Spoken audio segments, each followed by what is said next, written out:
on time. So what we'll do today is we're going to go through a few slides, just introducing you to the wonderful world of worms. And then we will stop the slideshow and we will get our, oh, well, I'll get my hands dirty. I don't know what you guys will be doing, but I'm going to show you how you can start your first worm bin with a little hands-on virtual, obviously, workshop. So thanks so much, everybody, for joining us this morning, this fine Saturday morning. Again, I'm Rhonda, School Outreach for Chittenden Solid Waste District, and my spectacular cohort on today's webinar is Robin Orr, and she is going to be checking out the questions and answers. So if you look at the bottom of your screen, there is a Q&A box. Please use that. You are muted and not seen. So if you have a question, please throw it up in the box. If you have a comment, I know that I've gotten a couple of emails from seasoned worm composters. I am by no means an expert. So if you have tips and tricks, or if you think I'm leading people down the wrong road, please do not hesitate to correct me and to let me know what's going on. So we will kickstart this with the worms alive. Let me just find my control panel here. Oh, and my super laser pointer. Fantastic. All right. So worm composting is also known as vermicomposting. And all it is taking your raw fruits and veg, basically, adding them to a worm bin, and those worms will chomp them down along with a lot of bacteria that are already in there and fungus. And they will turn it into gorgeous compost that you can then put on your gardens for your plants. And this garden over here was my giving garden from this past summer. And all but the beans in here and one tomato plant were actually all volunteer plants from my worm compost. So every year I have a giving garden and I just spread out worm compost and whatever volunteers grow in there. And by volunteers, I mean their seeds were in the worm compost. They start growing, and then I donate all of that to the food shelf. So oh, I forgot to start with the poll. Holy bananas. That's okay though. We can just skip that one. So what do you guys know about earthworms?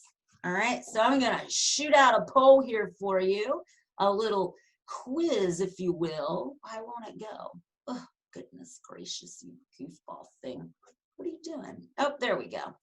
All right. So what do you know about worms? All right. Here we go.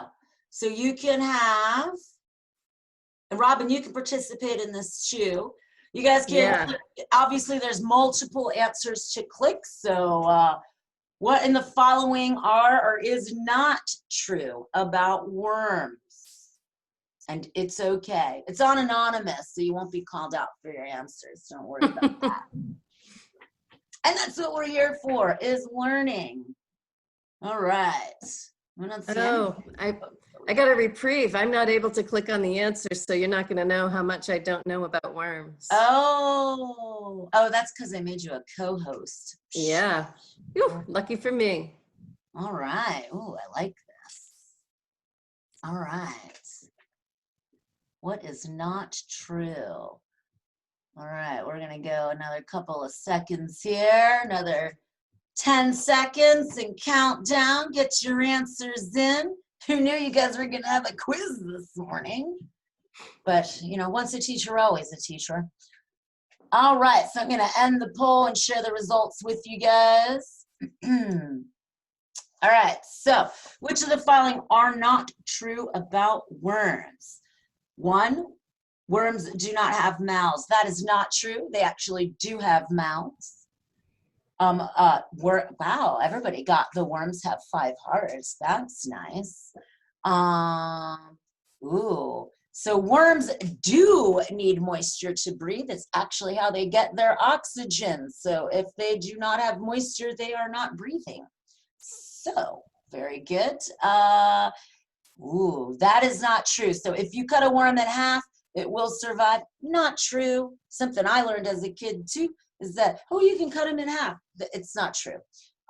Because just like you and I, if we cut ourselves in half, we're dead. So are the worms. So please don't cut worms in half. I know.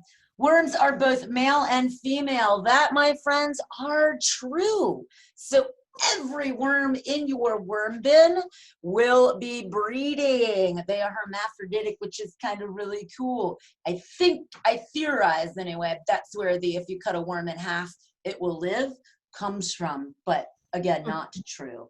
Worms have hair.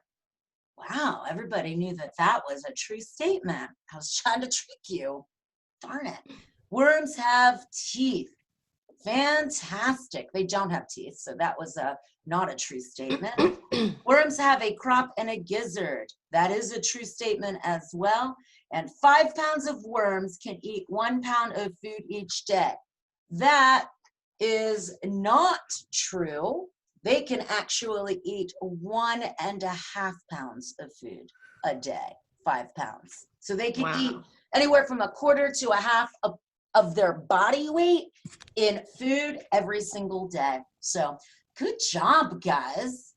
I got some like super worm wranglers on here. All right, so I'm gonna stop sharing those thingies. All right, so just to recap a little bit, here is, I'm a biologist, so I like to use my diagrams. So this is the worm diagram. You can see they don't necessarily look like our hearts, but these are the pumping vessels. So there are the 5 hearts of a worm. There is its crop and its gizzard. All right, so what's a crop, Rhonda? Pardon? Can you tell me what a crop is? Yep, so just like birds, worms don't have teeth. So that's a little pocket in their throat, and worms need grit, little stones, basically sand, that they ingest with the food, and that sand gets stuck in the crop, and it actually grinds the food up, just like birds. If you have chickens, you know that they like to peck at the pebbles. They'll swallow those, it'll go into their crop, and then the food grinds up that way, and that's how they chew, just like we use our teeth. The clitellum, or the saddle, this is actually where the, and we'll get into the life cycle in a second, but that's where the cocoon forms that when they're done mating. So that will slough off into like a little lemon-shaped cocoon, and inside of that will be 2 or 3 baby worms that will hatch out.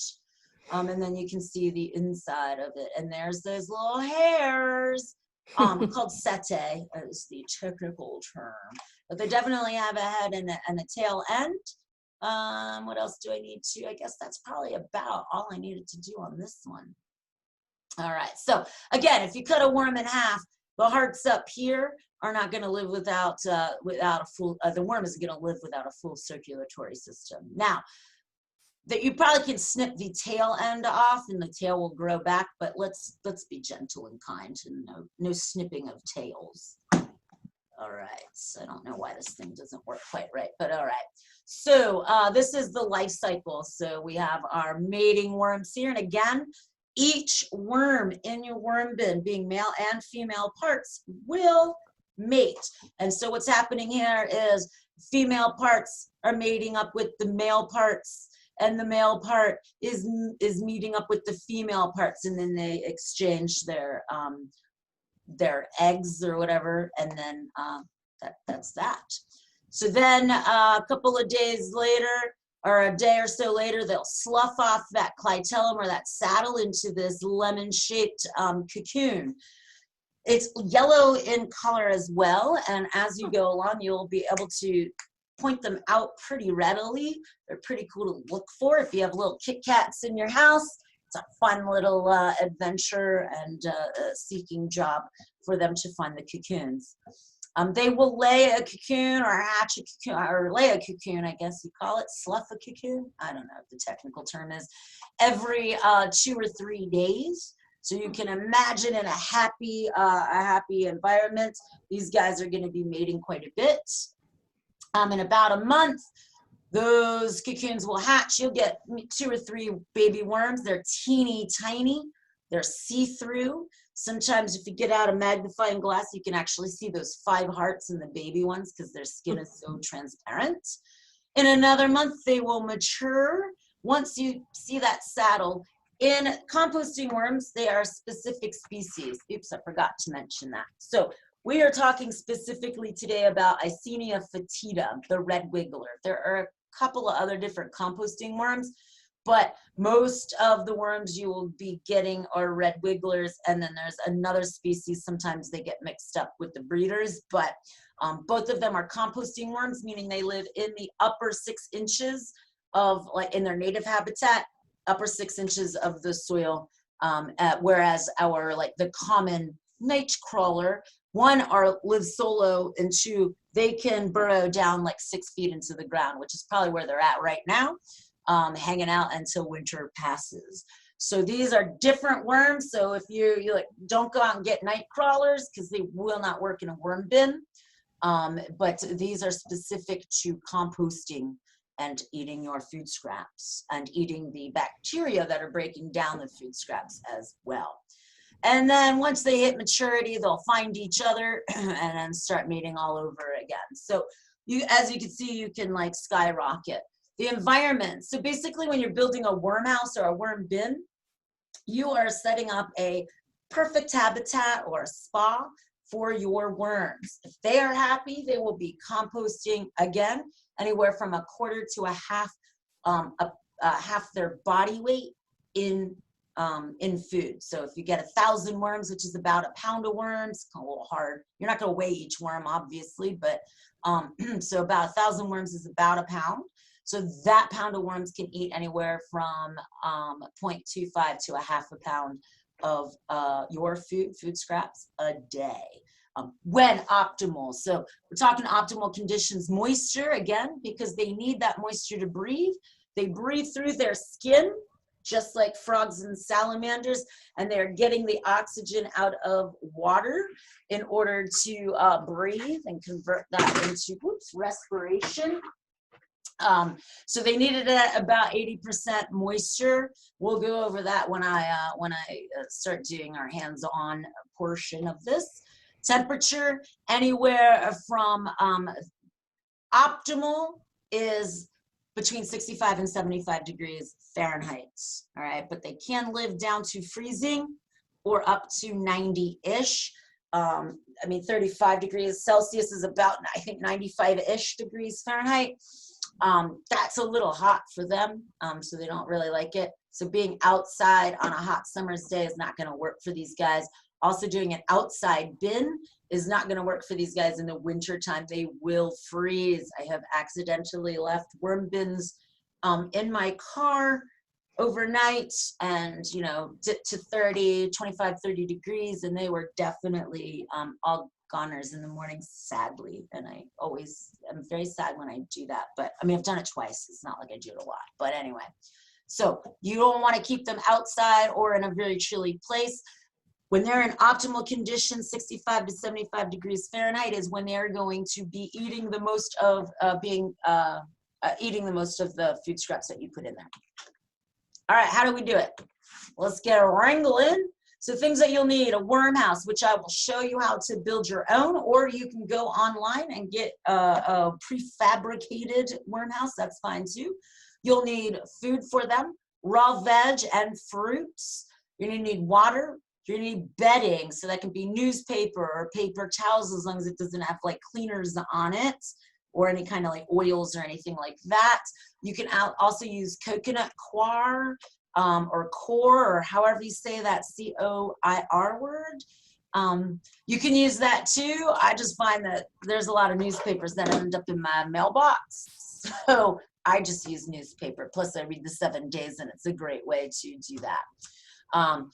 Guidance, I'm here to help you. There's plenty of resources on the internet, and in a couple of days you'll be getting a follow-up email to this webinar, and it will have a link to the worm composting guide that Sister Beauty has created.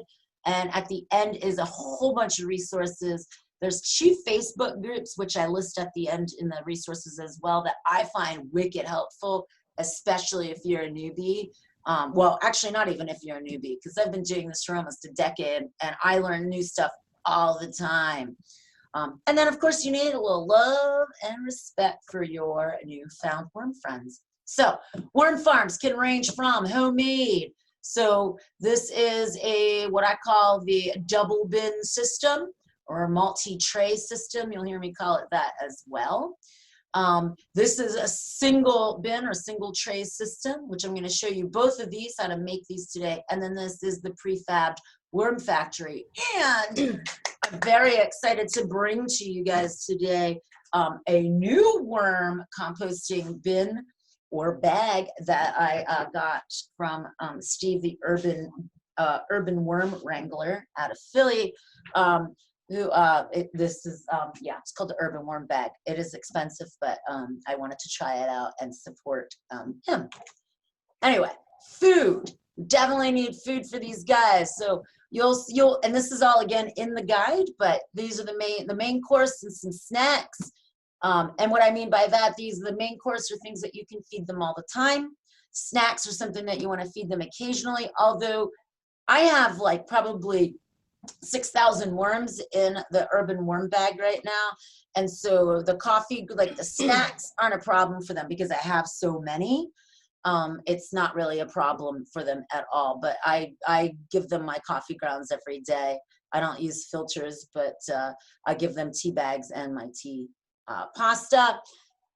I experiment with this. I give them plain pasta, no salt, no water, or no oil on it at all. Things that you want to avoid, of course, are oily foods, salty foods. What I tell the Kit Kats is like no junk food, no candy, none of that stuff. How about meat, Rhonda? No meat. So thank you for going into that. So these are the things you should not feed them. So no meat or dairy products. It's not necessarily like they won't eat it. It's going to take a long time to break down, and it might invite other things into your bin. Like if you live in a old house, you might have some little furry friends hanging about, little mouses coming in. So they might be more attracted to that. And they just tend to take longer to break down, and they can get smelly. So I would not, but you can always experiment. If you want to experiment during the summer, I say it's not like it's going to kill them. It's not going to kill them. It's just not going to be great for your indoor bin. And again, we're talking indoors here. No spicy or pickled foods. It's usually because they're salty or acidic. Oils, butter, vinegar. Again, this acid will harm them. They are soft-bodied. They breathe through their skin. The oils coat them and will suffocate them. So if you're planning on handling your worms, I mean, I'm a weirdo. I like to handle my worms every Saturday when I feed my worms. I go and talk to them and have we have a little fun. They probably don't think it's fun, but they'd rather be left alone, to be honest with you. But that's okay. Garlic, onions, and leeks. I feed them to them, like the papers to it.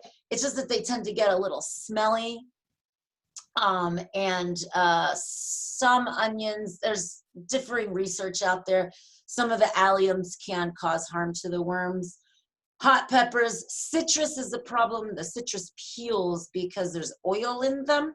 They're very oily, and so can coat their skin. And they take a while to break down. And then pineapple juice because it's super duper acidic.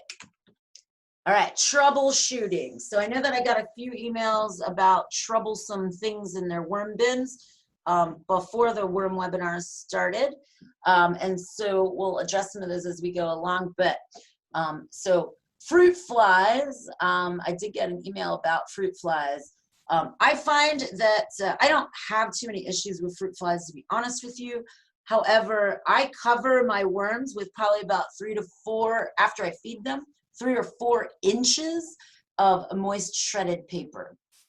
So that typically keeps the flies out of it. There is going to be flies on your food because they're there, like on your fruits and vegetables, like especially bananas and citrus tends to be very attracted to fruit flies. I keep all of my stuff, all of my food scraps in the refrigerator, and I feed my worms on one day. You could also try freezing all of your food scraps and then thawing it out thoroughly and bringing it to room temperature before you feed. So in the summertime, I'm usually collecting food all the way through. because I have my home worms and I also have work worms. So I have to keep everybody fed, which I don't create that much food. My worms at home are happy, but my worms at work, not so much if I don't freeze food through the winter time or to feed them in the winter time. So I usually don't have a problem with fruit flies because of that. But I also like pack in the shredded paper on the top after feeding them. That shredded paper will help cut down on smells. Now, certain foods like cruciferous veggies, kale, broccoli, cauliflower, they tend to get kind of sulfury smelling. You can cut down on the smells too by cutting your food up in smaller pieces. I know some of my worm wrangling friends community actually put it in the blender. I don't go that far, but as I'm cooking, I will chop it up smaller pieces and throw it in, and I'll show you how I do that. Not cut it up, but I'll show you my worm, my collection bucket that sits right in my refrigerator. Sometimes it'll get too dry depending on your system. You want to make sure that you have a spray bottle on hand. And then you can spray it down. You don't want it too dry because that means they can't breathe or move. They need the moisture not only to breathe, but they need the moisture to move around. They will try to escape if it's too dry. They will also try to escape, and I don't know if you can see that, but that's water gathered in the bottom. You should not have any moisture gathering in the bottom of your bin. If you do, just add some paper and add more paper to it when you feed. Food scraps are, whatever, anywhere from 75 to 95% moisture. And as they start breaking down, they release that water. So if you're having worm death, it could be it's too hot, it's too cold, it's too wet, or it's too dry. Or maybe you fed something, somebody had emailed about some watermelon and it seemed to kill off their bin. And I haven't come up with an answer for that yet. So if Georgette's on the call right now, I have not, and that's why I haven't gotten back to you. I've been trying to do research and asking around. I haven't figured that out. So somebody had emailed and said they fed watermelon to their worm bin and it seemed to have killed off their worms. I don't know if that has to do with like pesticides or whatever. I haven't found a problem. I don't buy all organic, but most of the food that I do eat comes from an organic farm, and I grow my own food. So most of the food that the worms I feed are getting organic stuff. I don't know the consensus out there on pesticides on worm death. So I am doing some research though, which I love to do. All right, reasons worm bins rock. One, they are so much fun. But anyway, nutritional soil amendments. So last year, I got a 60% return rate, if you will, on my worm compost. So I fed them 100 pounds of food, and at 60 pounds of, they made me 60 pounds of compost, which is a lot. And worm compost is very strong. The nutrient value is different than in your backyard compost. The coolest thing I think about worm compost, or you heard me call it worm castings, vermicompost, many names out there, is that the nutrients are readily available for plants. So the phosphate, the nitrates, the nitrites are already converted to molecules that the plants can take up right away. So you don't really need to use as much. I usually use like a quarter, like volume wise. If I'm adding a cup of worm compost, I'm gonna add 4 cups of soil and mix that all together if I'm like potting a new plant. Every spring I go around and I just throw a handful of worm compost in each of my plants at home, because they too, guys, the plants need nutrients, even your house plants. So other reasons, again, it's fun. It's cheap to set up and maintain. It's free once you get it all set up. The worms do cost money, typically riding at about $38-ish a pound, depending. Sometimes some of the worm farmers have a good sale going on. I would not order worms right now. I would wait until April or May to order your worms, because they do come in the mail and they don't necessarily get the fabulous heat treatment, heated cab that they deserve. So do not order them right now, but you can, or if somebody, worm compost. I started off with somebody giving me a handful, literally a handful of worms, many years ago. And I was just like, okay, whatever. Because I've lived in apartments pretty much my whole life. And it was a way that I could compost at my house. You're reducing greenhouse gases by keeping that food out of the trash. And it's easy to expand. And you get amazing volunteer plants every year. Last year, I probably had, well, I counted 42 after weeding out a bunch of tomato plants, but I had 42 tomato plants that grew just from my worm compost. I never planted tomato plants. So there we go. That is basically the ins and outs of worm composting. I know that went really fast, but I'm going to get into it now. Handsies on. All right. We have questions out there. We do. One is, do you have experience heating an outdoor worm bin through the winter to allow for year-round outdoor composting in Vermont? I do not have experience with that. I don't have like a garage or anything like that I can put my worm bin in to heat it, or do using heat pads. I have read, and not here in Vermont necessarily, but like New Yorkish area, people use like that pink foamy insulation board. Because I mean, like composting is happening, natural composting is happening in there with the bacteria and fungi that come in on your fruits and veg. I add soil every time I feed my worms too, which kickstarts that bacterial decomposition or composting. So heat is being generated, and as those worms get munching down too, heat is being generated. You could try that out on a small scale. I would love to hear those. So if you guys, I would love to hear your experiments. I'd love to see your worm composting bin setups, whatever they may be. Once, and even if you're trying it new today, I'd love to see it because I like to post that stuff, but I love to see people's different designs. You can do whatever. I've seen coffee tables that were worm bins and you lift it up and there's the worms right there. Pretty cool stuff. I'm not that inventive yet anyway. But so, yeah, so you can try it out. I have not tried it yet. I've been moving a lot lately, so I haven't really had a stable place. Maybe I'll try that for next winter. Questions? If the worms don't eat the food within a few days, do you take it out? Or do you leave it there thinking that maybe it's just going to take more time? So you can leave it in there. So like I said, I feed my worms once a week. Saturday mornings are feeding time. So they get fed once a week. And usually by Tuesday, that's all gone. Usually. I do check on them once in a while, but like, I don't really, like now it's like, I mean, I'm used to it, so I don't have to check on them as much. But like you can check every day and see. It's not going to be gone in a short amount of time.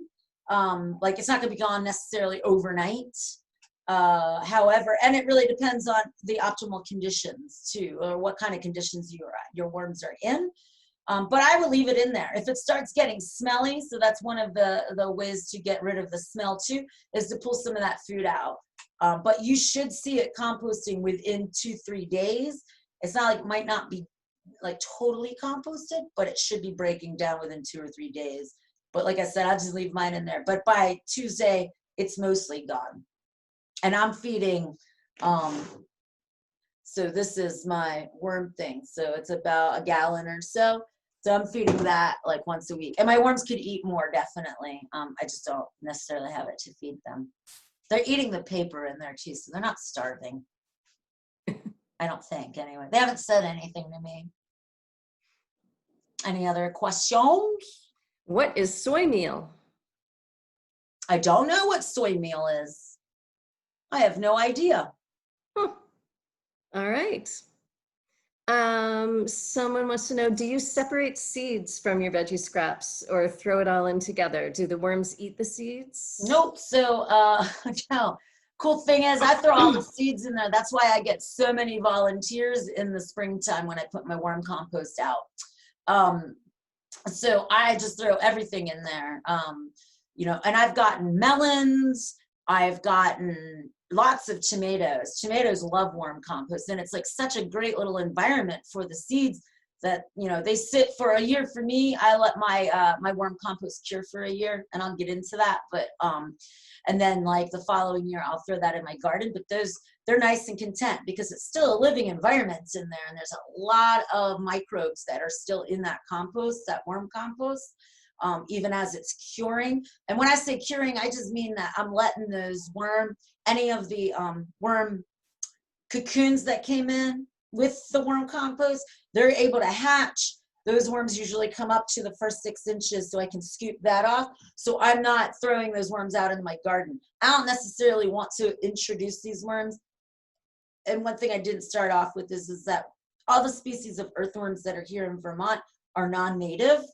And some of them, and you might have been hearing stories on VPR, UVM just put out a cool story too, on, I don't remember where I found that, but on invasive worms, earthworms.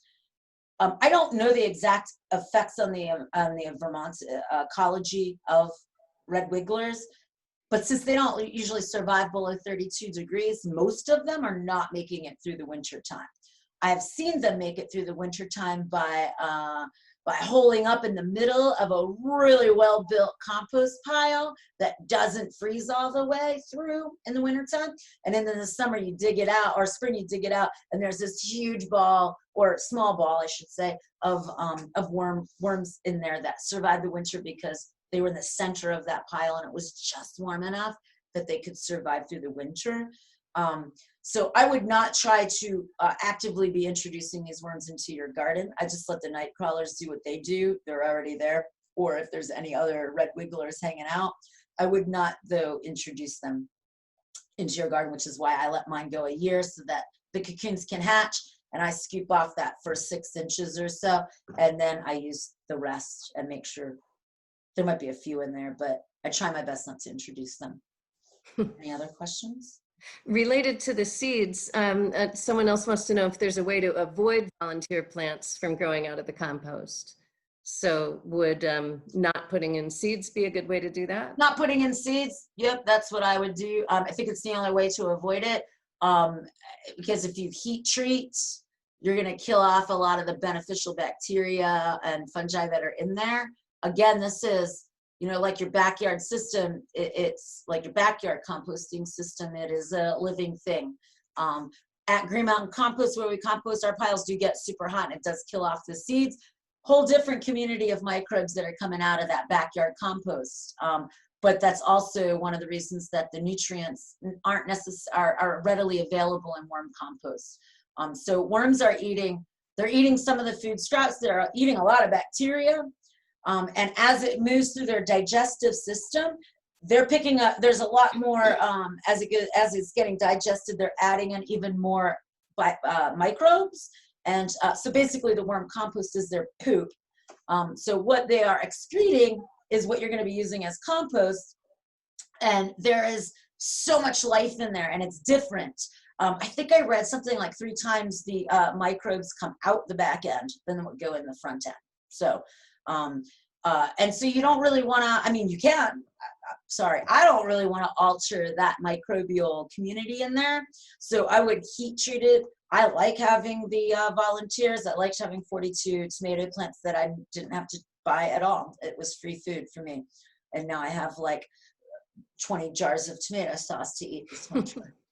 Or and if you don't want them in your garden, you can just pluck them out like weeds as soon as they start coming up, right? That's what I tend to do if stuff's getting too crowded in one section. Anything else? Yeah, can you put in cooked food or is it raw only? I usually use just raw. I I use like plain rice and plain pasta. Every once in a while if I have it left over, but often I'm like salting my water when I'm making pasta, so I don't use that because it's salty. And pasta, like cooked pasta, doesn't really like last in my house. So, but you can experiment using leftovers. Again, I don't. I typically eat them, but if I don't, I usually compost those at the demonstration site at Green Mountain Compost. I've got a lot of composting things and a lot of demands for food scraps that I don't have a lot of to give. You can experiment. I think that cooked foods will tend to, I don't know how they will work. I know that there are large vermicomposting operations that use all food scraps. So I would definitely run it through a blender though, and then add it in so that you're increasing the surface area, breaking those pieces down in smaller pieces so they'll compost faster. So try it out, and let me know how that goes, because I would love to know that. That's the kind of stuff that I want to really learn about. And on a related note, someone wants to know what people should do with food scraps that should not be fed to the worms in order to comply with composting rules. Yeah, so you can drop them off at a drop-off center, bring them down to the Williston drop-off center. They're not, there's no charge for them there, or just use them in your backyard pile. And we are going to be having an upcoming webinar that I can't remember the name of, but something about what to do with food scraps, everything from soup to nuts. And we'll be, another coworker, Ethan, and I will be talking about all the different options for managing food scraps. And that's December 10th. So we will send you, you'll get a link to that webinar to sign up for it in your follow-up email in a couple of days. So you will have a link to that. So I highly recommend joining in on that. Have you ever had problems with ants invading your bin? Never. Not in almost 10 years that I've been doing it, and never had ants. And I had ants all over my house last year. In the house I lived in last year, there were ants everywhere, but they never got into the bin. I've never had anything. I mean, you're going to see different insects in there, or different invertebrates in there too. So you might see, I opened one bin up. So this bin behind me actually came from a school. So I do this with schools, and they get set up with worm bins so they can compost their classroom snacks. Because of the current pandemic and not knowing what was going to happen with schools, one of the teachers was like, "Can you take the worms back until we're in a more stable situation?" And I was like, "Certainly." She returned this. This was 1 year in a classroom, so not like cooking or anything, but their snacks, like fruits and vegetable snacks. 35 pounds of worm compost in less than a year, actually. And so when I opened it up, it was like full of springtails, like these little white, they look like little rice particles, but they bounce all over the place. They're one of my favorite invertebrates, but they are a compost critter, and it is fine if you see insects. What you don't want to see are centipedes, especially, because those guys will munch on your worms. You don't want to see them. You might see little red dots moving around if you look close enough. Those are mites. They aren't going to harm your worms per se. They will compete for the food that you're feeding your mite, or your mites, your worms. I don't typically worry about it too much. It usually ends up balancing itself out. It's like a little ecosystem in there, so it's a fun little thing to have on hand. And then the last two questions, I think, both tie into the next section. One person is asking, are most composting... Oh, actually, I take it back. This one is not about different types of bins, but different types of worms. So a friend who's trying this in another country with different local worms, are the rules about keeping them moist and feeding schedule kind of thing similar? Yeah, so it is going to depend on what species you get. Icenia fetida, and I think there's another Icenia species that I can't remember what it is though. That are very similar. One is bigger and they eat faster, but they like to escape as well. I haven't experimented with those guys, but I want to. I think they're like the Eurasian blue worm or something is their common name. Again, I try to steer away from the common names, because like red wiggler, there's many species that are called red wigglers, and not all of them are composting worms. I don't want to see you fail, so I would definitely look for Icenia fetida. Again, in the worm guide, it'll have a list of worm farmers that I have used and that are credible. I'm sure there are more out there. Again, if you have a neighbor or something that's worm composting, please get them from them. But I think it's the basic the basic rules apply. Let's put it that way. But I definitely check out what species you have and do a little research on that. I've really only used Icenia fetida. Again, worm farmers sometimes mix up species. I think another Icenia species and then some other one, I can't remember anyway. I can't keep it all up here. But they obviously are very similar because they come mixed together unknowingly. And sometimes speciesing worms is very difficult. That's why there's wormologists out there. I'm not a wormologist, but and you'll have that that Latin, the genus and species all written out, spelled out in the follow-up emails, so people know exactly what to look for, I imagine. Not in the email. It's in the worm guide That they'll get. Yes, so you'll get a link to the worm guide. Check it out. The species and the genus and species are all in there. But most of the worm places that you'll see in that referenced in that guide will say red wigglers, and then after it they'll have the scientific name. So and the cool thing about Icenia fetida is fetid.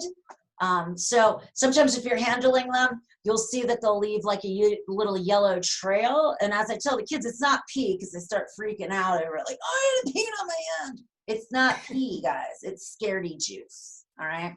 So they emit this, it can be foul smelling. I've not experienced that. Maybe the domesticated ones aren't as foul smelling, but the word fetid in the species name actually comes from that foul smelling. So they'll squirt that out, and it's like scares and alarms little skunks, and it smells gross, so they leave them alone. It's a great defense mechanism, but scaredy juice, guys, not pee. Don't be afraid to touch the worms. Just wash your hands first.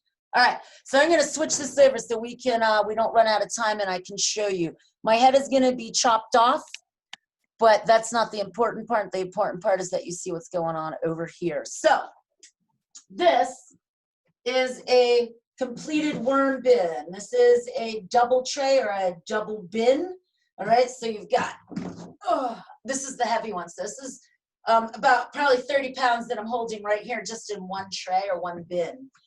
And I'll get to how to do all of this, but I just wanted to let you guys see it all constructed. So this is what it looks like. These are 10-gallon rugged totes. You can use anything, really. You can make a bin out of anything that you've got laying around. You just want to make sure that you clean it with soap and water. Even if you purchase it brand new, scrub it out with soap and water. You just don't know where it's been or what's been in it. And again, you can convert anything really to a worm bin. They don't really care what they're living in, as long as what the environment you're creating for them is nice and snuggle buggle for a worm.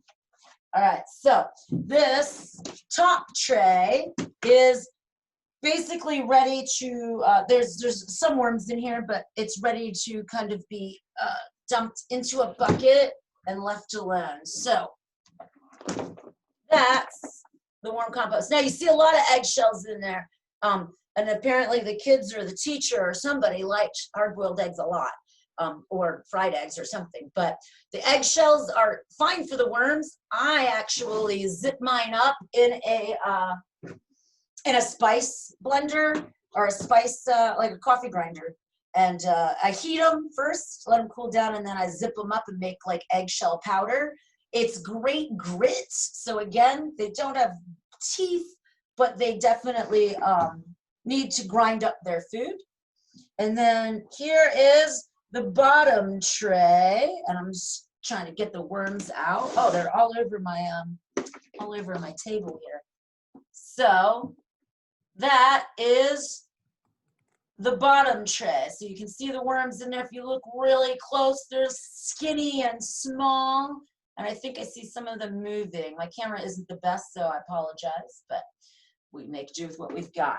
All right, so hang on just a sec. I got some wild ones out on the table, and I don't want them to dry out and suffocate. All right, guys, get back in your happy little house here.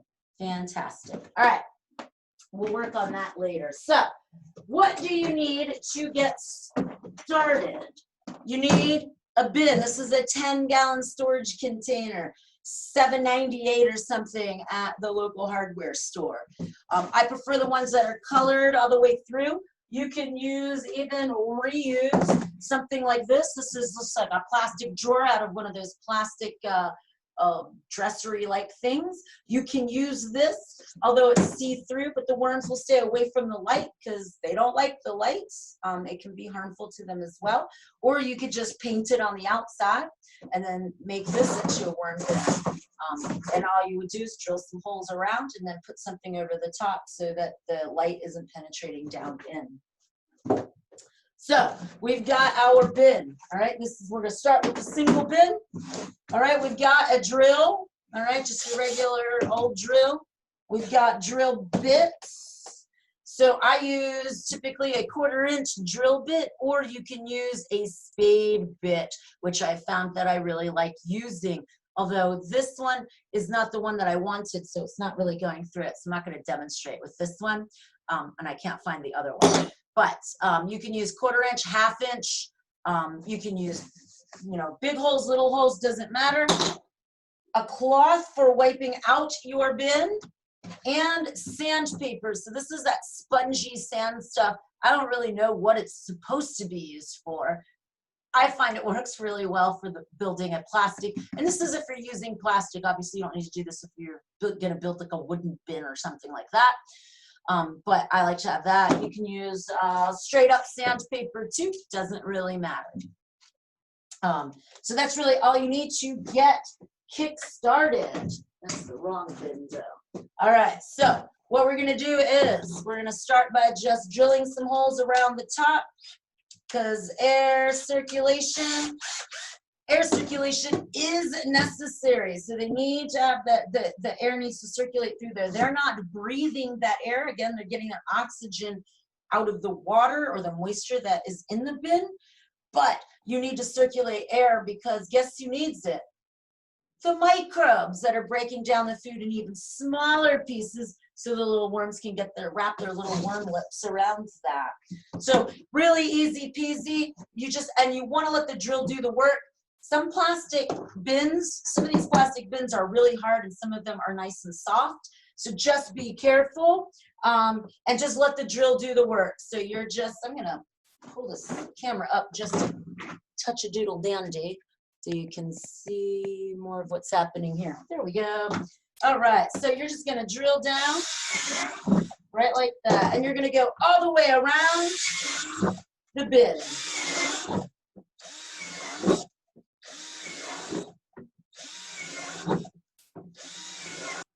All right, so you're gonna go all the way around so that all sides have holes in it, all right? I'm gonna have to get a new bin soon for a demonstration.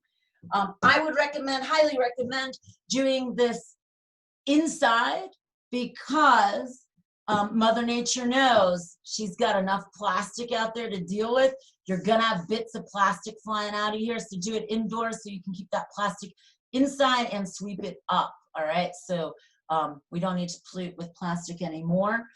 I learned that lesson the hard way, and I spent like 3 hours going through the grass trying to pick out all the plastic because, well, I'm a nerd that way.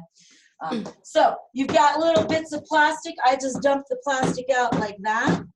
All right, now the holes that you drilled, some of them are going to be fairly snaggy. All right, they're not going to drill unless you have a better drill bit than I do. So you're going to have a little snag. So this is where a pocket knife comes in handy. Or maybe you can use like a paint scraper or something. So I just got a regular old pocket knife. And I go through and I just clean up those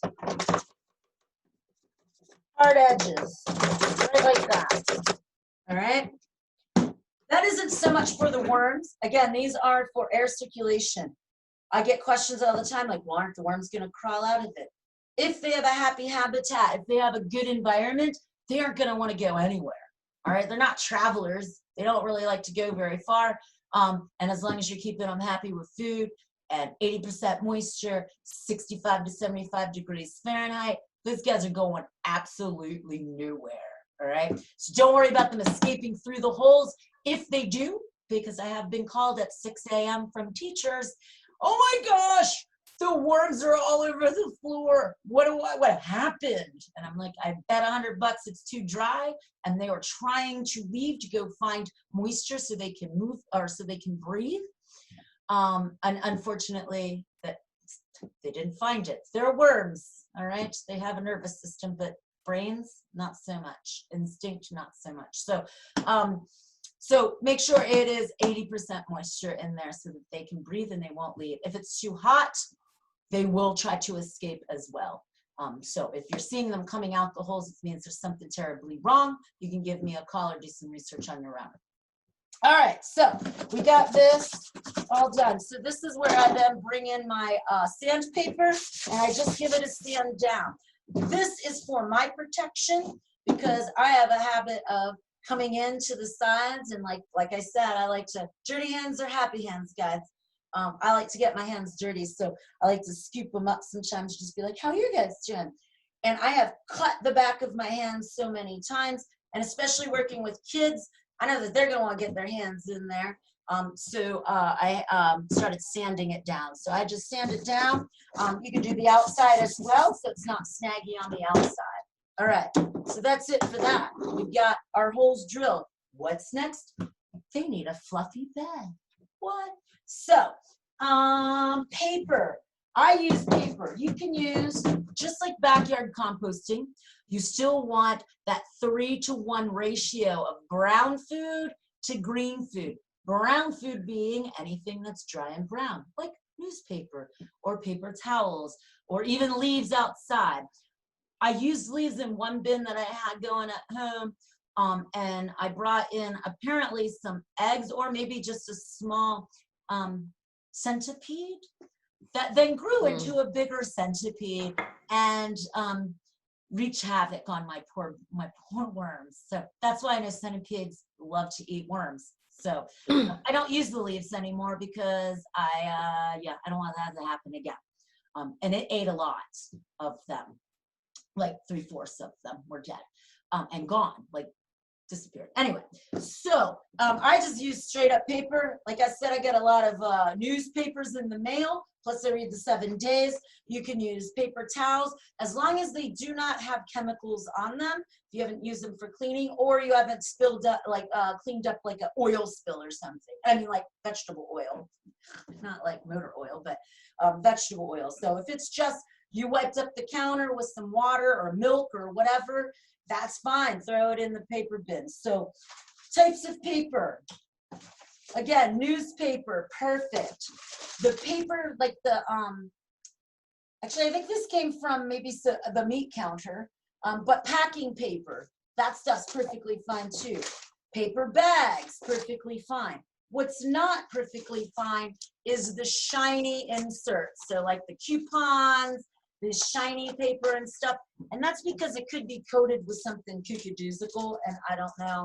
I've always been told not to use that, so don't use shiny paper. But all of this kind of paper is perfectly fine. And what I do is I actually keep a bin, go over here, like this, full of paper, all right? So you're not gonna put straight up paper in your bin, but you're gonna make it nice and fluffy. So you're gonna shred that paper up, all right? And so there is a one way to shred paper, the newspaper. If you look for the jig-jaggedy edge, you're gonna tear down from that jig-jaggedy edge. And it does make a difference. So here, if you makes nice long strips, if you tear from the jig-jag edge. If you don't tear from the jig-jag edge, it makes chunky monkeys. We don't want chunky monkeys. We want fluffy beds. Because like, I don't know about you guys, but I like to sleep in a fluffy bed. So on Saturdays, I pull the food out of the refrigerator for my worms, the food that I've been collecting all week. And then as it's warming up, I just sit there and shred up all the paper that I got for the week. And I throw it in my bin. And then guess what? I have tons of shredded paper ready to go. I don't have to worry about, oh, I only shred some paper. So I always have shredded paper on hand. I don't do it every Saturday, I lie. But anyway, I've got shredded paper. So you want shredded paper, great great job for the kids, man. If you're trying to look like they like to, most kids, I know I did, I still do, are a little destructive. So the shredding of the paper is a fantastic job for them. And like I said, I always have plenty of paper. And when I'm teaching the kids, it's like their favorite thing to do is to shred the paper. So shredded paper. Bucket of water. So this is just a 2-gallon bucket, a reused bucket, halfway full of water, because you don't want to put dry paper in your worm bin again, because what do the worms need to breathe? Moisture. You got it. So I typically soak my paper overnight. Again, that might be a little much, but I like to make sure that the paper is absorbed as much water as possible. You do, however, want to make sure that you're soaking the water at least 10 minutes. All right, so don't just stick it and dip it in and pull it out, because that paper hasn't had time to absorb that water. You want that water in there because it'll keep the moisture in your bin. Your fruits and veg that you're feeding your worms are going to produce water too, but you just want to make sure that they are as happy as they can be when you introduce them. So soak that. I feel like I'm on one of those cooking shows. I've already got paper soaked. Whoo, magic. All right, so we'll go back to this bin. Now, after you've drilled your holes and you've sanded, take your rag and wipe it out. And that's just to get any of that residual or like leftover little plastic bits out of there, because you don't like to eat plastic, I hope anyway, and neither do the worms. So I just like to give it a wipe out. Again, make sure even when you buy a new bin that you scrub it with soap and water and rinse it really, really well, just to make sure any weird stuff is out of there. All right, so over here I've got shredded paper all ready to go. Now, when you pull it out of the bucket, you're gonna give it a squeeze. You want this paper as wet as a wet sponge, maybe even just a touch wetter. All right, so you're gonna just jump this in and you're gonna fill the bottom, and I'll show you in a second.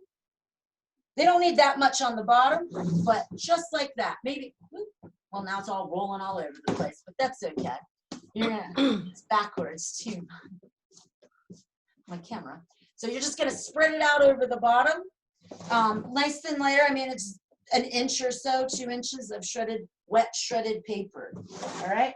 Then next, your worms. Now, you're probably gonna order your worms online. Again, don't order them until May or, April, I would say, April or May, until you know that the super freezy overnight weather, because you want the overnight temperatures are the ones that are going to be a threat to your worms. But once you get them, they'll come in like a little bag. Usually get a pound of them. So it's a pound of worms per square foot. So this 10-gallon tote or container that I have over here is can house about 1.5 pounds of worms. So maybe a nice little math problem for the kids too. Again, sorry, once a teacher, always a teacher. So we're gonna go, where did I put my worms? So I'm just borrowing some worms from my home bin. And I'm gonna show you those without trying to fall all over everything I've got hanging out in my office here. All right, so then you can see all this they're small worms, but these are mature worms. Most of them are mature worms ready to breed. So I'm gonna take them and just gently put them in their new house. You don't have to spread them out. As a matter of fact, Acinia foetida, these red wigglers, love, love, love to live together. You will often find them, sorry, it's got a little straggler there. You'll also often find them like all balled up together. Unlike your night crawlers who meet up, they mate, and then they like, get out of here. They're solo livers. These guys, these composting worms, love to live in communities. All right, any questions so far? I know I'm kind of going a little fast, but I just want to make sure I'm getting everybody's. Things that are coming up, I think, are all going to be addressed shortly. Someone wants to know details about how to harvest the compost. Coming up? And what to do in terms of making tea, and can it go on plants full strength, those kinds of things. Okay, fantastic. All coming up. You are absolutely correct. All right, so we got our worms in there. Now, when your worms first arrive, well, like me, when I travel, it takes me a day or so to adjust to a new climate or a new environment. Same with the worms. So they might not eat for the first week or two. I haven't ordered worms for my house, actually, ever, to be honest with you, because I got free ones in the beginning. And as a matter of fact, I give them away because like they get a little too much and I don't have enough food for them to eat. My worms at work, depending on how many schools have worm bins, sometimes I do have to order them. So it takes maybe a week or two for them to acclimate to their new environment. So I wouldn't even bother feeding your new worms for at least the first week. Just set up their bedding, set up their environments, and then let them adjust, because if they're really hungry, they're gonna eat the paper that starts breaking down. So they'll eat anything that's organic, basically. So anything from a plant or an animal, and those microbes that are already in there. So they'll have plenty of food that you don't see for them to eat, but it's going to take them a while. And then the next week I would feed them, you know, a little portion or whatever, small portion. I wouldn't feed more than a quarter of the weight. So if you're getting a pound, I wouldn't feed more than a quarter pound that first week or that first time. Check on it daily to see what action is happening. If that food's gone in 2-3 days, then you can just full on feed them whatever, whenever, and you know, I wouldn't exceed, probably, depending on the size of your bin, I wouldn't exceed 1 inch of food at one time. So like you could spread the food all the way out. The greater the surface area for a worm bin, the better, again, because they're not deep soil dwellers. They're going to stay right underneath that newspaper that we're going to tuck them into bed with. They aren't going to go way down into the soil. They don't, and you don't need to add soil to it. They'll make the compost, and then they'll move wherever the food is, which is cool. All right, so we got the worms. Now let's talk food. All right, again, this is what I store my food, worm food in, clearly labeled, so when people come to my house, they're not like, ooh, ice cream. Which is what this was, an ice cream container. They know, oh, that's the worm food. So as I'm cooking dinner, I just have this out on the counter and I just pop in the raw fruits and veg that I'm chopping up. And in here, like I've got some mint plants. Well, I thought they were mint plants, but I think they're catnip. So it didn't taste anything like mint. Oops. So as it go, apple cores, I chop them up in the little pieces. So you can see they're all covered with my coffee grounds too. But I just chop them up into little bits like that. All right, as I'm going along. For the kids, when I'm teaching, it's always about the scissors, right? We don't want them having knives. So banana peel, they love banana peels, and all you have to do is just give it a little snip snap like this, right into the bucket. All right, and again, if you want to save all your food and then throw it in a food processor to break it down into teeny tiny pieces, have at it. I've done that in the past. I find it works just as well. All right, right like that, boom. And then I just pop the lid back on, throw it in the corner of the fridge, and on Saturday mornings, I pull it out and leave it warm up for an hour or two. So this is today's, what's on today's menu for my worms at home. Because I'm a science geek and I like data, I do weigh out my food. So that's how I know I fed 100 pounds last year and got 60 pounds of compost, because I weigh everything. So I have my, my handy dandy chart right here that I mark everything down on. All right, so got your food, you're ready to go. So we're gonna, I'm actually not gonna build in that bin, but you would dump it in. What I'm gonna do is go to this school bin. And as you can see, I've cleared one side out here. So all of this is like compost. It still needs to compost down a little bit more, but I shushled it to the side. So this is, I'm gonna combine feeding and harvesting right now. So if you're working with one single bin, just one of these, which is perfectly fine too, especially if you're getting started. Again, you can house 1,000 or 1 pound of worms or 1,000 worms in here.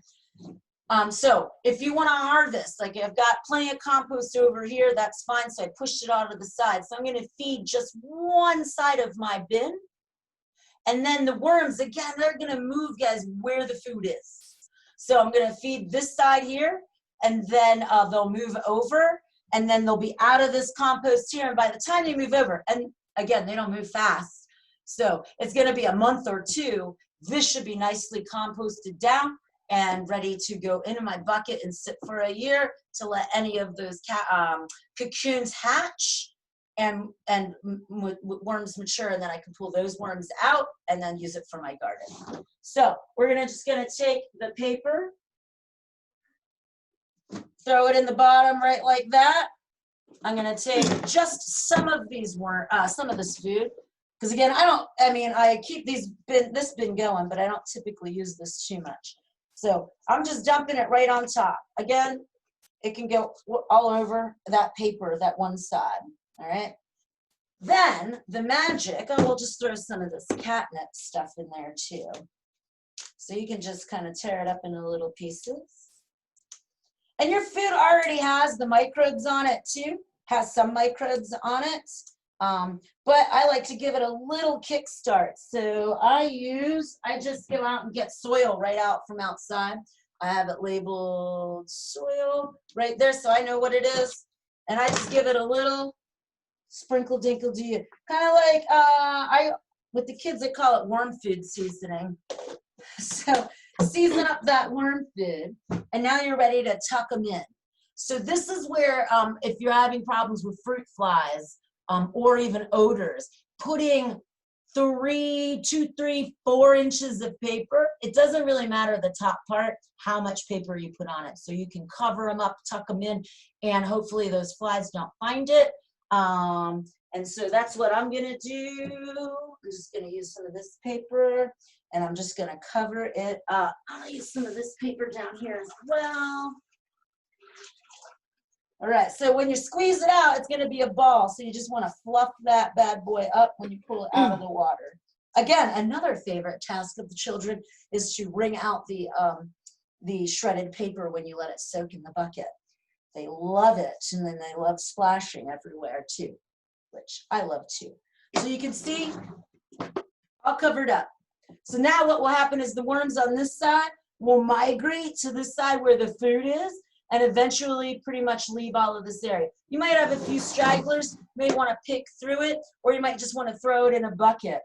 So when it's harvest time, I just keep all of my compost in a bucket, in a 5-gallon bucket, or several 5-gallon buckets, and I keep the top covered with moist newspaper. That's because, like I said, this compost is alive. All right, and it still needs moisture, and it still needs oxygen. So this paper is providing the moisture, keeping it nice and moist in there, but it's also allowing oxygen to come in there. And every once in a while, I'll just come in and give it a little shake to fluff it up and add a little more oxygen to it. But it is treated like it's a living thing. I have also stuck this outside, and it's frozen, and it's worked just fine as well. But I like the microbial community in there, and I want them at their best when they hit my garden, because they are going to supply my plants with immunity to different diseases and pest attacks. They're going to outcompete all those other little critters that are trying to eat my plant. All right, so harvesting. So I'll just take that paper layer off like that, and then you can just take your compost. I'm not going to do it because there's a lot of worms in there, and just dump it right in the bucket. All right, and then you can just do this. And then eventually you can bait the worms too. If you want to pull the worms out of this, you can put sliced watermelon on the top. They love watermelon and cantaloupe, 2 of their favorite foods, or at least my worms, work and home. And they'll come up to the top, and you can just lift those slices off, and you'll see all these worms. So it'll draw them out of the compost that's in there, and that's one way to get them out. And then you can put them back in their bin, and you've got worm-free compost to use. So that's harvesting single bin. Harvesting a dual bin is so much easier. So we have our bottom. Come on, buddy. All right, without the holes in it, and then we'll get the one with holes. So we've created our second tray, or the jewel bin. We pop that right on the top, all right, gently, all right? And you want to make sure that they can reach it and come up, but it's just going to sit right on the top, nice and gentle, of the stuff that's working down below. And then we can, that's what I'll do here. I'll use these guys. Build this tray up so we can use the rest of this. So you guys get in there. And then what will happen is you just feed this top tray, and guess where the worms are gonna go? They're gonna go up through those holes into your second tray. And then after like 2-3 months, you're gonna give it time. Again, it's not like they're like Speedy Gonzalez here. So it's gonna take some time for them to work their way up. But you can just pull off the top tray and voila, it's compost down at the bottom. And again, you can do that same baiting thing just to get out those lingerers in there, and then put this in a bucket, let any cocoons that might be in their patch, again, put another layer of melon and let them come up, and then you can take it out of your compost bucket. And then come spring, you're ready to rock and roll and use it as you're harvesting it. So that's how that works. That's harvesting, building it. And then you can just pop it, the lid on it. Once you get it all set up, pop the lid on the top. This will keep the moisture in as well. Or you can leave it open, but again, it's gonna dry out a lot faster if you don't put the lid on it. So you can put the lid on it right like that, stick it in a dark corner that again remains at 65 to 75 degrees Fahrenheit. Don't put it up against the heater register. They will die or try to run away or crawl away, as it were. And then in a few months, 6 months or so, let's swing back around here, you guys will see that you have gorgeous worm compost, right like that. And you can see, so maybe you can't see, where were they? I know there were some seeds. Oh, so like here is some sort of squash seed in there. All right, now it's all covered up, but it is a squash seed. And that will probably germinate. You will see germination happening in your bin. With even the lack of sunlight, you'll see these guys, because this is like, I mean, it's like wicked great food for the seedlings. And although it's not recommended that you plant directly in 100% worm compost, I've done a couple of grow trials with that, doing 100% worm compost, 50 and 25%. Best germination and best growth rate was at the 25% compost to soil. And that's why I say a 1-to-4 ratio. And that was only from trials that I did in our greenhouse at Green Mountain Compost. So, I mean, they did germinate in 100. However, they seemed to dampen off, like the stem dampened off, and they didn't really grow very well in 100% worm compost. I think that was one of the questions anyway. But yeah, do you make tea from your compost? I do not, and that is something this winter that I'm like dying to try. So with like different systems, so let me show you guys real quick too. Get my hot mess. Obviously, if I'm going to continue doing this at home, I need a better system of how I'm doing this. But so I wanted to share my systems with you guys. So back here in the corner, I'll turn a light on so maybe you can see it better. So this is, I don't know if that's any better. This is the urban worm bag, all right? So this thing goes all the way down to the bottom, and it's like zipper topped. So you feed from right from the top. I wish my camera moved, but it doesn't, so I could show you the inside. So you just feed from the top, and then you harvest from the bottom, and it's like a drawstring bag, and you just open up the drawstring, and because those worms, again, are only in that first 6 inches, if even that deep, 6 inches being the deepest they're going to be, all that compost at the bottom is worm free. I haven't harvested yet, so I'll let you know how that goes. So you can just put a bucket underneath, and then the compost falls into the bucket, and then you just kind of cinch it shut once you start seeing worms, because you know you've hit the worm layer. So I'm gonna give it a try. My friend Steve, he's not really my friend, but I like to call him my friend, because he's from Pennsylvania as well.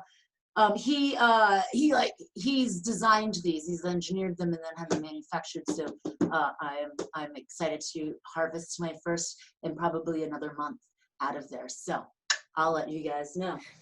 Another system is this worm 360. Let me see if I can scorch around this way here.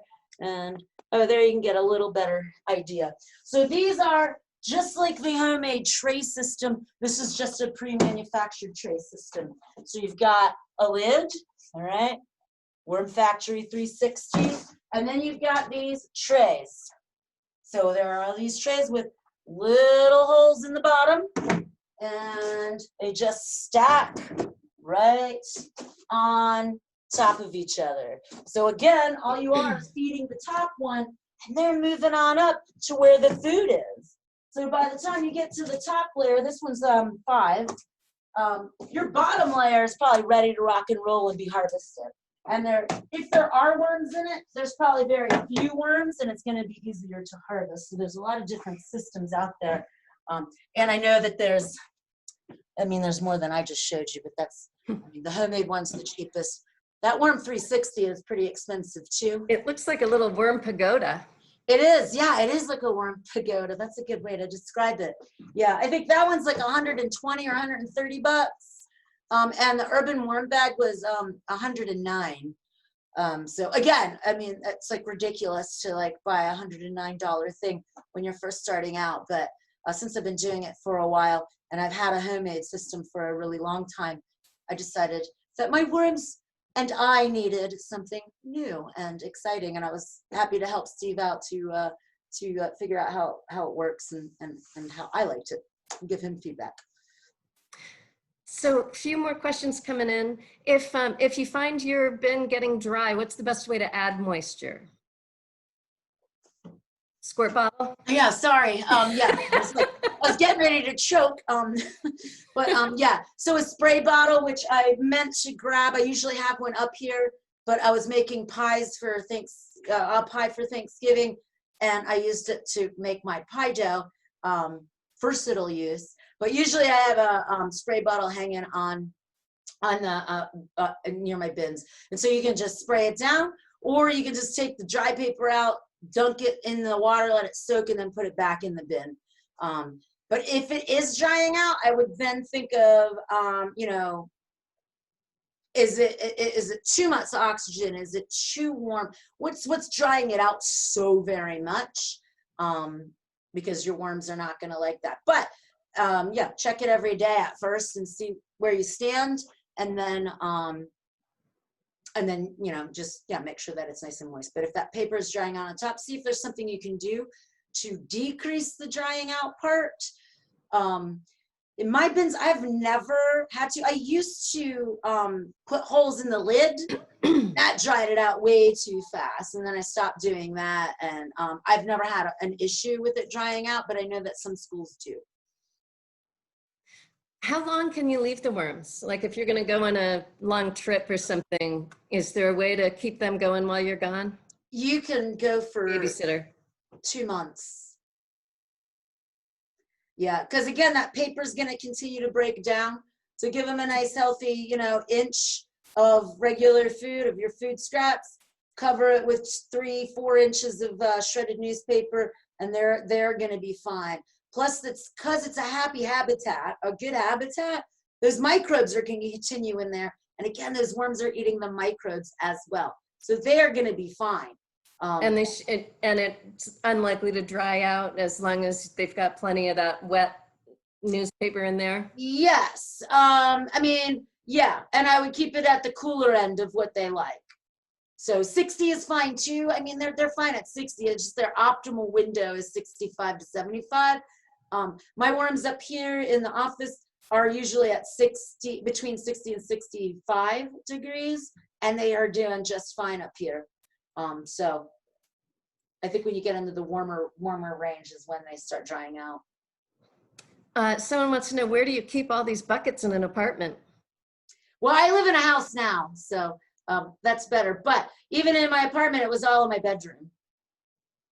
Just stacked up, Yep.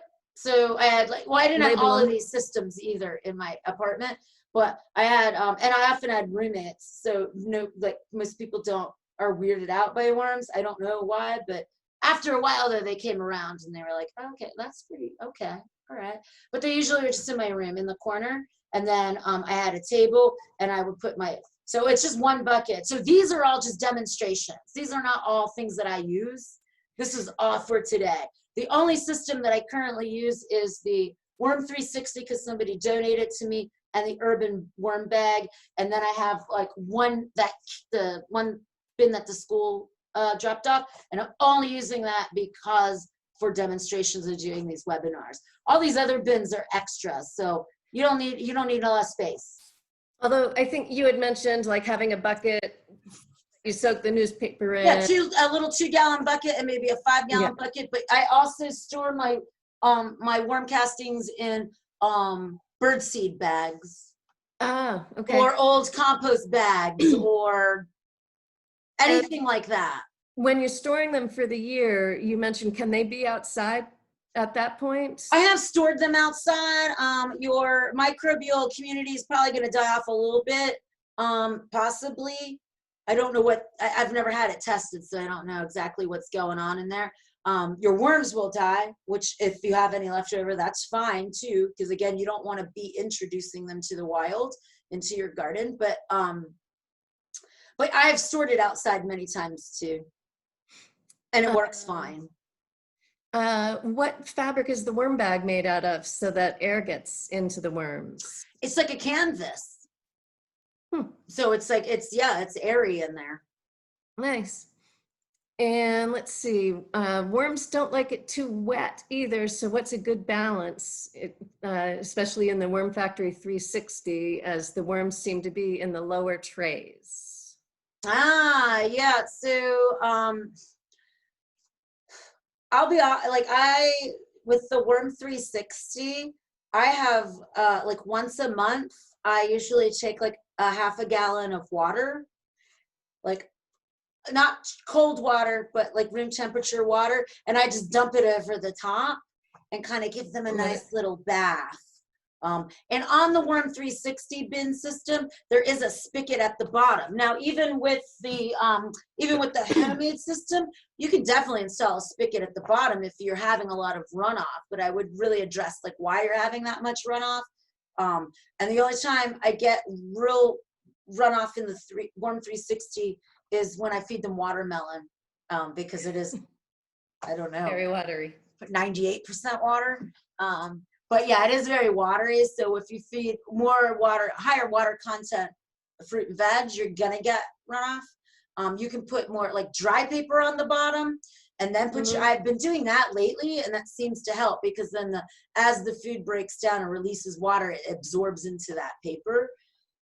But yeah, you can, and it's been recommended to not ever use the runoff is not, so if the drainage water is not compost tea. That's just runoff, and it can be harmful. I'm working on doing more research on that because I'm not exactly sure what makes it harmful. I have definitely diluted it and used it on my plants in the past, and nothing's died. But it is, the more I'm reading, the more it's recommended not to. So I need to really do a little more research on why that is. For making compost tea, that is something that I want to do this winter.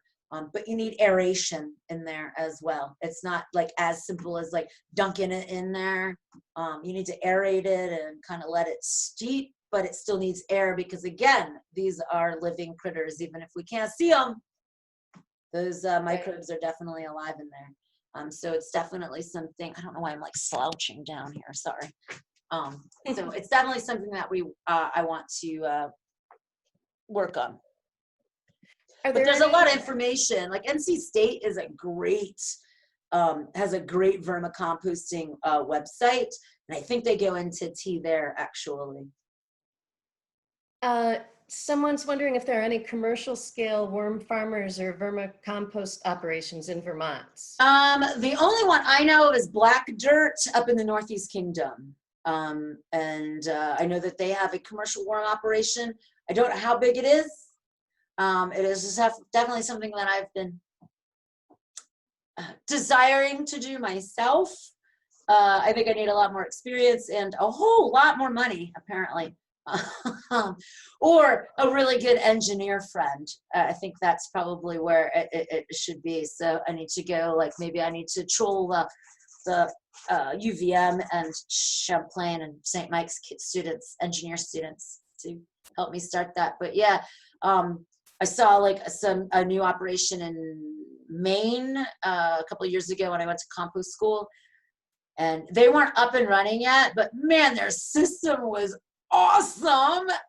It was really awesome, and it really inspired me to think of doing that. And I've not been up to Black Dirt Farm to see their operation, but I'm hoping once we're over the pandemic that I can get up there and actually visit their operation. But I would love to see more.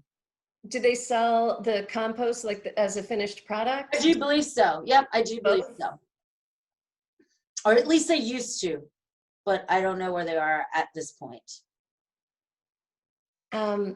One person is recommending an additional resource that maybe we could include in the email if it's not already there. It's looks like a book called Worms Eat My Garbage by Mary Applehoff. You know God, love that lady. Rest her soul, but I love that lady. Incredible book, incredible resource. And there's another one by Rhonda Sherman. I guess it's the name, Rhonda Worm Wranglers. I don't know.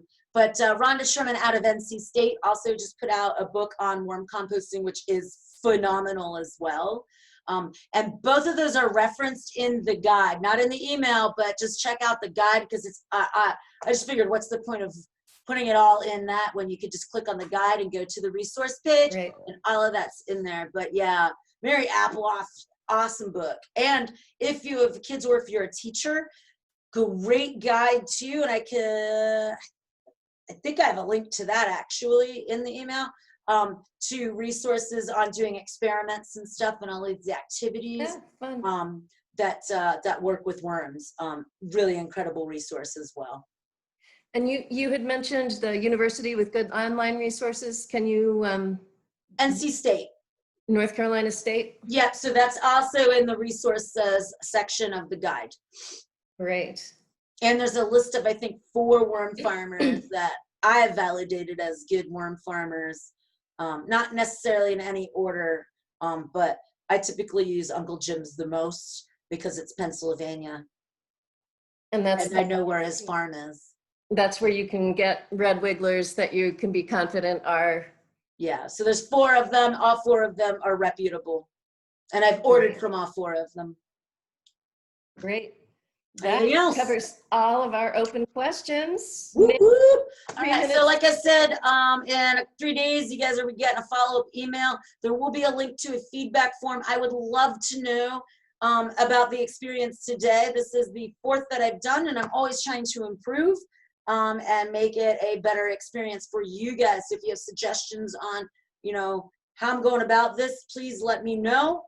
If this system doesn't work as well, I mean, it's the best we got for virtual. Obviously, personal is much more desirable, but this is the best we can do at this point. So thank you for spending your Saturday morning or a portion of it with us.